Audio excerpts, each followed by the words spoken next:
राजेश नाम का एक ऑटो वाला ऑटो चलाया करता था। उसकी बीवी शीतल और 7 साल का बेटा राजू था। वो अपने परिवार के साथ हंसी खुशी जिंदगी बसर कर रहे थे। अजी सुनती हो? हाँ, आ रही हूँ अभी। देखो मैं तुम्हारे लिए क्या लेकर आया हूँ। हाँ बोलिए, क्या हुआ? और इस पैकेट में क्या है? खुद ही देख लो, ये लो खोलो। इसमें तो साड़ी है जी। हाँ पता है मुझे। ये साड़ी किसके लिए है? अरे मेरी प्यारी बीवी, ये तुम्हें दी है तो तुम्हारी हुई ना। ये तो बहुत प्यारी है, पर इसकी क्या जरूरत थी? इतना तो हम पैसा बचा भी नहीं पाते। और ये फालतू के खर्चे क्यों किए आपने? अरे पगली, मैं वैसे भी तुझे कहाँ कुछ दे पाता हूँ। एक साड़ी ही तो है। तू कभी कुछ नहीं मांगती मुझसे। आज थोड़ा धंधे में मुनाफा हुआ तो सोचा आज तेरे लिए एक साड़ी ले चलता हूँ। बहुत दिन से तुझे कुछ दिया ही नहीं। मैं जानती हूँ हालातों को, तभी तो आपसे कुछ नहीं मांगती। चल अब ये बेकार की बातें बंद कर और इसे पहन कर दिखाओ। देखूं तो इसमें मेरी बीवी कितनी सुंदर दिखती है। शीतल साड़ी पहनने अंदर चली जाती है और थोड़ी देर में साड़ी पहनकर बाहर आती है। आहा, देखा साड़ी कितनी सुंदर लग रही है तुझ पर। ये रंग तुझ पर बहुत खिल रहा है। इसी तरह हंसी खुशी से दिन बीत रहे थे। अचानक से राजेश की पत्नी शीतल बीमार हो जाती है और डॉक्टर की फीस और दवाइयाँ देते देते राजेश को अपना ऑटो बेचना पड़ जाता है। अब तो मेरे पास पैसे भी खत्म हो गए और शीतल की तबीयत में कोई सुधार भी नहीं हो रहा। अब पैसे कहाँ से आएंगे? शीतल को इस हालत में नहीं देखा जाता। ऐसा करता हूँ, अपना ऑटो बेच देता हूँ। राजेश ये सोचकर अपनी ऑटो लेकर एक दुकान पर पहुँचता है। भाई मुझे ये ऑटो बेचना है। क्यों भाई, इस ऑटो में कोई खराबी है? ऑटो में कोई परेशानी नहीं है, मुझे पैसों की सख्त जरूरत है। मेरी बीवी बहुत बीमार है और मुझे पैसों की जरूरत है, इसलिए मुझे ऑटो बेचना पड़ रहा है। अरे भाई, अगर ऑटो बेच दोगे तो घर का खर्चा कैसे चलाओगे हैं? हाँ, पर बीवी की तबीयत भी तो देखनी है। उसकी दवाइयों के लिए मेरे पास पैसे नहीं है और मुझे कुछ समझ में नहीं आ रहा है कि अब क्या करूं। अरे भाई, एक काम कर सकते हैं आप। ऑटो बेचकर एक रिक्शा ले लो, जिससे कुछ पैसे भी मिल जाएंगे और तुम घर चलाने के लिए रिक्शा भी ले लोगे। क्या समझे? बात तो तुम सही कह रहे हो भाई। राजेश बात मान जाता है। राजेश ऑटो बेचकर एक रिक्शा ले लेता है और दिन रात उस पर मेहनत करता है। वहाँ राजेश की पत्नी की तबीयत अचानक खराब हो जाती है और वो उसे हॉस्पिटल लेकर जाता है। डॉक्टर साहब, मेरी पत्नी को एक बार देख लीजिए, उसकी तबीयत बहुत खराब है। ठीक है, इसे मेरे केबिन में लेकर आओ। राजेश शीतल को डॉक्टर के केबिन में लेकर जाता है। इनकी तबीयत बहुत खराब है, आप ये इंजेक्शन जल्दी से लेकर आइए, वरना मैं कुछ नहीं कर पाऊंगा। राजेश के पास पैसे नहीं थे। थोड़े से पैसे लेकर राजेश दवाई की दुकान पर जाता है और इंजेक्शन लेने के लिए पैसे देता है। इनमें 10 रुपए कम है। भाई मुझे इंजेक्शन दे दो, मेरी बीवी की तबीयत बहुत खराब है। पहले 10 रुपए लेकर आओ। प्लीज मुझे ये इंजेक्शन दे दो, नहीं तो मेरी बीवी मर जाएगी। भाई मेरे पास यही पैसे हैं और मुझे इंजेक्शन की बहुत जरूरत है। राजेश उसी दुकान के सामने रोने लग जाता है। उस दुकान वाले से रोते रोते अपनी बीवी के लिए इंजेक्शन मांग रहा होता है, लेकिन वो दुकान वाला बहुत लालची था। वो राजेश को वहाँ से भगा देता है। अरे कुछ भी करो, मुझे 10 रुपए दो तभी इंजेक्शन मिलेगा, वरना निकलो यहाँ से। राजेश बिना इंजेक्शन के ही वापस आ जाता है और उसकी बीवी का देहांत हो जाता है। राजेश अपने बेटे के साथ रहने लगता है। उधर दुकानदार, जिसका नाम विपिन था, जहां राजेश के पास पैसे न होने पर उसने राजेश को धक्का देकर भगा दिया था, वो एक बहुत ही लालची दुकानदार था। वो दवाइयों से बहुत पैसा कमाता था, इसीलिए उसने अपनी बहुत जायदाद कर ली थी। आजकल धंधे में बहुत कमाई हो रही है, हर माल में मुनाफा हो रहा है। अब एक काम करता हूँ कि एक प्लॉट और ले लेता हूँ। हाँ। विपिन घर पहुँचता है और प्लॉट लेने की सोचता है। पापा पापा। तभी विपिन को अपने बेटे की आवाज सुनाई देती है और भागकर जाता है तो देखता है कि उसका बेटा जमीन पर बेहोश पड़ा है। वो अपने बेटे को लेकर अस्पताल पहुंचता है। अब डॉक्टर साहब देखो, अब मेरे बेटे को क्या हो गया है? ये बेहोश कैसे हो गया? पता नहीं, जब मैं इसके पास गया तो ये बेहोश पड़ा हुआ था। मुझे इसका चेकअप करना होगा। डॉक्टर उसका चेकअप करता है तो वो विपिन को बताता है। अब क्या हुआ डॉक्टर? मेरा बेटा ठीक तो है? नहीं। क्या हुआ डॉक्टर? आप जरा तसल्ली रखें। अब क्या बात है डॉक्टर साहब, ऐसा आप क्यों कह रहे हैं? मुझे बहुत दुख के साथ कहना पड़ रहा है कि आपके बेटे को कैंसर है। विपिन के पैरों तले जमीन खिसक जाती है और अब संभालिए अपने आप को। ये क्या कह रहे हो डॉक्टर साहब? ऐसा कैसे हो गया? ये सच है विपिन जी। अब क्या कर सकते हैं? मेरा बेटा ठीक तो हो जाएगा ना? हाँ, उसके लिए कुछ महंगी दवाइयां जरूरी हैं और कुछ टाइम इलाज करना पड़ेगा और आपको थोड़ा सब्र रखना पड़ेगा। विपिन अपने बेटे का इलाज करवाना शुरू कर देता है। इस इलाज में बहुत पैसा लगाता है पर उसका बेटा ठीक नहीं होता। एक दिन उसके बेटे की तबीयत ज्यादा खराब हो जाती है तो डॉक्टर उसे दवाई लेने के लिए भेजते हैं। जैसे ही दवाइयों की दुकान पर जाता है, दवाई मांगता है। अब भाई मुझे ये दवाई जल्दी से दे दो। ये दवाई तो बहुत महंगी है, क्या तुम्हारे पास इतने पैसे हैं? विपिन अपनी सारी जमीन जायदाद गंवा चुका था उसके इलाज में। अब उसके पास कुछ भी नहीं था, सिर्फ चंद रुपयों के अलावा। वो अपने सारे पैसे उसको दिखाता है और कहता है कि मेरे पास ज्यादा नहीं है, बस यही रुपए हैं। इतने में दवाई नहीं आएगी, 100 रुपए और चाहिए। पर भाई मेरे पास इतने ही पैसे हैं। तो दवाई नहीं मिलेगी, जाओ और पैसे लेकर आओ, जाओ। मेरा बेटा बहुत बीमार है, मैं आपके 100 रुपए जल्दी ही चुका दूंगा। चलो हटो, निकलो यहाँ से, पहले 100 रुपए लेकर आओ। तुम्हारे जैसे रोज आते हैं, चलो भागो यहाँ से, गरीब कहीं के। विपिन को पता था कि ये दवाई बहुत सस्ती है और दुकानदार इसे बहुत महंगी बेच रहा है। विपिन उस दुकान वाले से रो रो कर दवाई मांगने लगता है और तभी उसको वो दिन याद आता है जब उसने भी किसी जरूरतमंद को सिर्फ 10 रुपए के लिए दवाई नहीं दी थी। वो अपनी गलती मानता है और समझ जाता है कि करनी का फल तो भुगतना ही पड़ता है और विपिन बहुत रोता है। तभी दुकान वाला विपिन की हालत देख उसके पास आता है और उसको दवाई दे देता है। विपिन को दवाई के कारण अब बहुत देर हो चुकी होती है। अब कुछ देर में अस्पताल नहीं पहुंचा तो उसके बेटे का बचना मुश्किल था। विपिन भागते हुए जाने लगता है लेकिन उसे पता था कि वो ऐसे नहीं पहुंच पाएगा, इसलिए कई लोगों से अस्पताल छोड़ने को कहता है, लेकिन उसके पास पैसे न होने पर कोई भी उसको अपनी गाड़ी में नहीं बिठाता। अगर मैं जल्दी ही अस्पताल नहीं पहुंचा तो मेरा बेटा। जब वो जा रहा होता है तो उसे ठोकर लगती है और वो गिरने लगता है। तभी एक रिक्शे वाला उसे आकर थाम लेता है। वो वही रिक्शे वाला होता है जिसको दवाई देने के लिए विपिन ने मना कर दिया था, लेकिन फिर भी वो अपने रिक्शे में विपिन को बिठा लेता है और पूछता है, भाई तुम्हें कहाँ छोड़ दूं? मेरा बेटा अस्पताल में है, मुझे वहाँ जल्दी पहुँचना है, लेकिन मेरे पास पैसे नहीं हैं। कोई बात नहीं, आप परेशान ना हो, सब ठीक हो जाएगा। मैं आपको वहाँ बिना पैसों के छोड़ दूंगा। विपिन बैठे बैठे बस अपने किए पर पछता रहा होता है। उसका लालच उसके सामने आ रहा था। वो अपने किए पर बहुत पछता रहा था पर समय निकल चुका था। मैंने दूसरों का बहुत दिल दुखाया है और शायद इसीलिए आज मेरी ये हालत है। इसी वजह से मुझे आज ये दिन देखना पड़ रहा है। मैंने न जाने कितनों को दवाई नहीं दी, कुछ पैसों के लिए, और आज मैं भी वहीं खड़ा हूँ। आज मेरे पास भी पैसे नहीं है और दवाई की जरूरत है।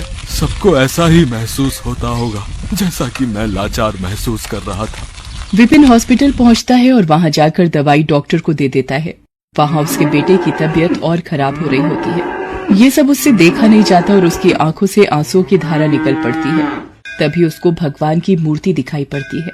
भगवान, मेरे कर्मों की सजा मेरे बच्चे को मत दो। जो सजा देनी है मुझे दे दो, पर मेरे बच्चे को बख्श दो। और ये कहकर वो फूट फूट कर रोने लगता है। तभी डॉक्टर वहां आते हैं और बताते हैं कि उनका बेटा अब ठीक है।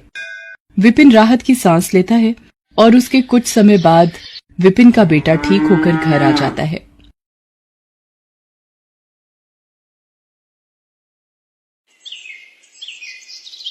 उर्मिला माधोपुर गांव में रहती थी। उसके पास पारो नाम की एक पालतू गाय थी। पारो उर्मिला के साथ पिछले कई सालों से है। पति के देहांत के बाद इसी गाय के सहारे उर्मिला ने अपने परिवार को चलाया। उसकी गाय का दूध पूरे गांव में मशहूर था। गांव के सभी लोग उर्मिला से ही दूध लेते थे। उर्मिला का बेटा शहर में पढ़ता था। वहीं उसे पूनम नाम की एक लड़की से प्यार हो गया और उसने अपनी माँ को बिना बताए पूनम से मंदिर में शादी कर ली।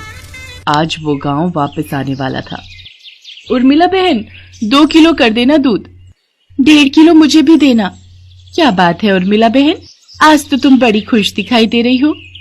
बात ही खुशी की है सरोज बहन, आज मेरा बेटा गांव वापस आ रहा है। बस जल्दी जल्दी काम निपटा कर उसी के लिए बढ़िया बढ़िया पकवान बनाऊंगी। पता नहीं शहर में उसे क्या खाने को मिलता होगा और क्या नहीं। अच्छा तो ये बात है, चलो बहुत बढ़िया हुआ। कब से बेटे के बिना अकेले रहते रहते तुम उदास हो गई हो। अब वो आ जाएगा तो तुम्हारे साथ काम में भी मदद कर देगा। हाँ वो तो है। अरे आ रही हूँ पारो, तू क्यों आवाज लगा रही है? मैं जानती हूँ तू भी सूरज का नाम सुनकर बहुत खुश हो रही है। रुक, मैं अभी तुझे चारा डालती हूँ, फिर तो सूरज ही तुझे खिलाएगा। उर्मिला की गाय पारो अपनी आवाज में उससे बातें कर रही थी, मानो वो भी सूरज के आने की खुशी मना रही हो। शाम के समय सूरज आ जाता है, पर अपने बेटे के साथ बहू को देखकर उर्मिला को बहुत बुरा लगता है। माँ तुम नाराज मत हो, सब कुछ बहुत जल्दबाजी में हुआ। पूनम के पिताजी की तबीयत ठीक नहीं थी और वो चाहते थे कि हम ये शादी जल्दी से जल्दी कर लें, इसलिए मैं आपको बता ही नहीं पाया, पर अब मैं आपके साथ ही रहूंगा। आप चिंता मत करो। और माँ, पूनम बहुत अच्छे स्वभाव की पढ़ी लिखी लड़की है, आप एक दूसरे को आसानी से समझ जाओगे। ठीक है, देखती हूँ वो मुझे कितना समझती है। गांव के रहन सहन और शहर के रहन सहन में बहुत फर्क है बेटा। उर्मिला की तरह पूनम घर के कामकाज नहीं कर पाती थी, उसे तो घर का कोई भी काम करना नहीं आता था। सूरज, तुमने मुझे कहाँ लाकर पटक दिया है? मुझसे ये घर के काम नहीं होते, हमें शहर वापस चलना चाहिए। उस गाय का गोबर साफ करो, उसे चारा डालो, उसे नहलाओ, घर की लीपा पोती करो। ये सब करके तो बदबू के मारे मेरा बुरा हाल हो रहा है। ऊपर से तुम्हारी माँ को माजी माजी का नाटक करते हुए लहसुन प्याज ही काटती रह जाऊंगी। कैसी बातें कर रही हो पूनम? यहाँ पर सारा कामकाज बना हुआ है। मैं तो यहाँ पर बढ़िया सी डेयरी खोलने की सोच रहा हूँ। दूध, घी, पनीर, दही और कुछ खास मिठाइयों की बहुत ही बढ़िया डेयरी खुल जाएगी। हमारी अच्छी खासी कमाई हो जाएगी। शहर में घर का किराया, खर्चा पानी कितना ज्यादा है, वहां पर मुझे काम सेट करने में ही सालों गुजर जाएंगे। और जहां पर मेरा अपना खुद का घर का काम है, हम शहर में क्या करेंगे? तुम्हें पता भी है, हमारी गाय का दूध पूरे गांव में मशहूर है। सोचो हम कितना कमा लेंगे। और फिर हमारे यहाँ रहने से माँ को भी सहारा रहेगा। वो बेचारी अकेले काम नहीं संभाल पाती है। अच्छा, तुम काम करो, मैं थोड़ी देर बाजार होकर आता हूँ। कह तो सूरज ठीक ही रहे हैं, शहर में काम करने के लिए पैसों की भी जरूरत होगी। यहाँ पर तो अपना मकान, अपना काम है, और फिर हमें तो पैसे कमाने से मतलब है। कुछ सालों में अच्छे पैसे कमा लिए तो बाद में शहर जाकर बस जाएंगे। पर मुझे किसी भी तरह से सासू माँ से अलग होना है, ताकि उस गाय पर मेरा कब्जा हो जाए। पता नहीं, माँ जी तो बहुत चालाक है, कितने पैसे अपने अंदर करके बैठी होंगी। पूनम को पता था कि सूरज गांव में ही काम बढ़ाने वाला है, इसलिए वो अलग होने के रास्ते ढूंढने लगी। सूरज, सुबह से काम कर करके मैं थक गई हूँ। मेरे आने के बाद माँ जी ने घर के सारे काम मेरे ही जिम्मे डाल दिए हैं। गाय को नहलाना, धुलाना, गोबर साफ करना, चारा डालना, सारी देखभाल तो मैं करती हूँ। और दूध बेचने के टाइम पर माँ जी गल्ला लेकर तखत पर खुद बैठ जाती हैं।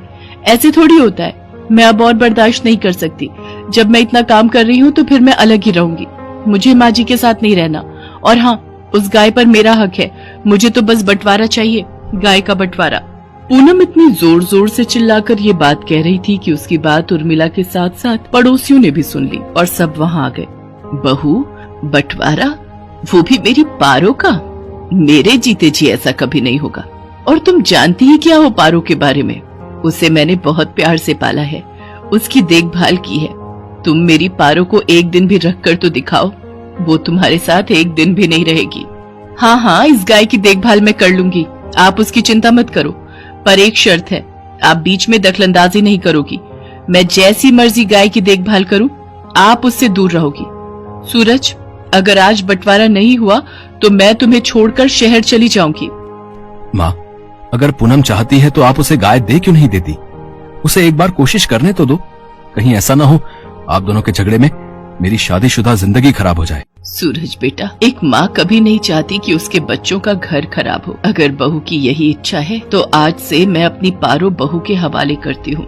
उर्मिला बहन, इतने सालों से हम देख रहे हैं पारो को तुमने बहुत लाड प्यार से पाला है। कहीं ऐसा न हो बंटवारे के चक्कर में एक निर्दोष जानवर परेशान हो जाए। सब गांव वाले भी क्या समझाते। पूनम तो बंटवारे की जिद पर अड़ गई थी और ऐसा ही हुआ। गाय अब पूरी तरह से पूनम के हवाले थी। सूरज गांव में डेयरी खोलने की व्यवस्था के काम से शहर चला जाता है। पूनम तो आलसी थी, उसने गाय के प्रति लापरवाही दिखाना शुरू कर दिया। वो सुबह उठकर ना तो गाय का गोबर साफ करती थी, न उसे नहलाती धुलाती थी और न ही उसे समय पर चारा देती थी। इसी कारण गाय के आसपास बदबू फैलने लगी और मक्खियां, मच्छर, कीड़े मकोड़े आने लगे। गाय को समय पर चारा नहीं मिलता था, वो कमजोर हो गई। पूनम सारा दिन सोती रहती और खाती पीती रहती। गाय ने दूध देना भी बंद कर दिया। एक दिन गाय बेहोश होकर जमीन पर गिर गई। ये देखकर पूनम घबरा गई। सूरज उसी समय शहर से आया और वो भी घबरा गया। उसने उर्मिला को आवाज लगाई। उर्मिला दौड़ती हुई अपनी पारो के पास आई और बिलख बिलख कर रोने लगती है। पारो, पारो उठ, देख देख मैं तुझे आवाज लगा रही हूँ। पूनम, पारो की देखभाल की जिम्मेदारी तुमने ली थी ना, फिर उसका ये हाल कैसे हो गया? मुझे माफ कर दो सूरज, गलती मेरी ही है। मेरे कारण पारो आज इस हालत में है। मैं सचमुच माँ जी की तरह पारो की देखभाल नहीं कर सकी। माँ जी मुझे माफ कर दीजिए।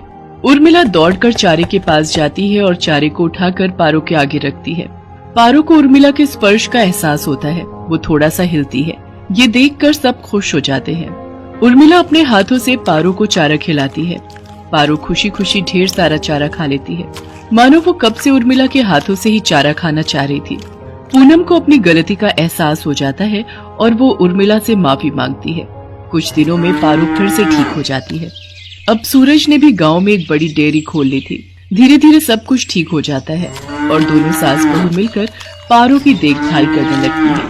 पारो भी अब बहुत खुश थी।